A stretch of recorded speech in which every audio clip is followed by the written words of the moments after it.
میں انسان نہیں، میں وہ راز ہوں جسے تم روح کہتے ہو۔ میرا آغاز نہ دنیا ہے نہ جسم۔ میں اس وقت بھی موجود تھی جب مٹی کا کوئی سانچہ نہیں بنا تھا۔ میں اپنے رب کے حضور ایک پاکیزہ بزم میں کھڑی تھی جہاں نہ وقت تھا نہ مکان۔ ایک دن رب نے سب روحوں کو جمع کیا۔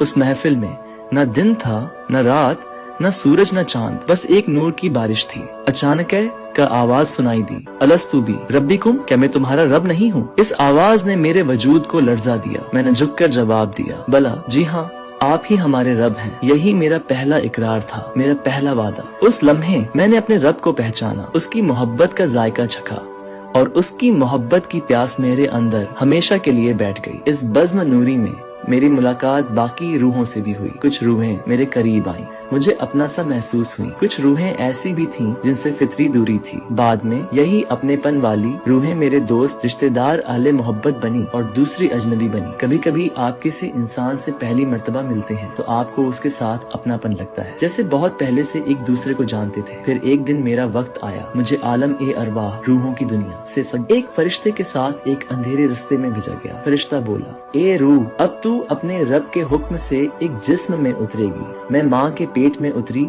جہاں اندھیرا تھا اور تنگی تھی۔ پھر ایک دن آیا، مجھے دنیا کی فضا میں بھیج دیا گیا۔ میں نے رونا شروع کیا کیونکہ مجھے اپنے وطن کی یاد ستا رہی تھی، مگر جسم کی قید نے مجھے بھلا دیا اور میں دنیا کے رنگوں میں الجھ گئی۔ دنیا میں میری پیاس کبھی نہ بجھی۔ میں دولت، محبت، عزت سب کے پیچھے بھاگی، لیکن دل کا خالی پن باقی رہا۔ دراصل میرا دل کسی اور چیز کی تلاش میں تھا، وہی جس کا وعدہ ازل میں کیا تھا۔ پھر ایک دن مجھے میرے جسم سے جدا کرنے کا وقت آیا۔ موت آئی، لیکن مجھے خوف نہیں ہوا، کیونکہ مجھے یاد آیا میں تو پردیس میں تھی، اب اپنے وطن جا رہی ہوں۔ پھر قرآن کی صدا سنائی دی، اے مطمئن جان، اپنے رب کی طرف لوٹ چل، اس حال میں کہ وہ تجھ سے راضی ہے اور تو اس سے راضی ہے۔ میں پرسکون ہو گئی، جیسے ایک مسافر اپنے گھر پہنچ جائے۔ اب میں ایک نئے جہان میں ہوں جسے برزخ کہتے ہیں۔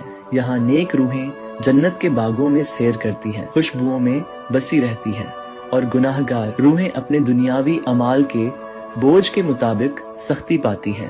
میں یہاں قیامت تک ٹھہروں گی اور پھر اپنے رب کے حضور پیش کی جاؤں گی۔ میری کہانی یہی ہے، میں نور سے بنی ہوں۔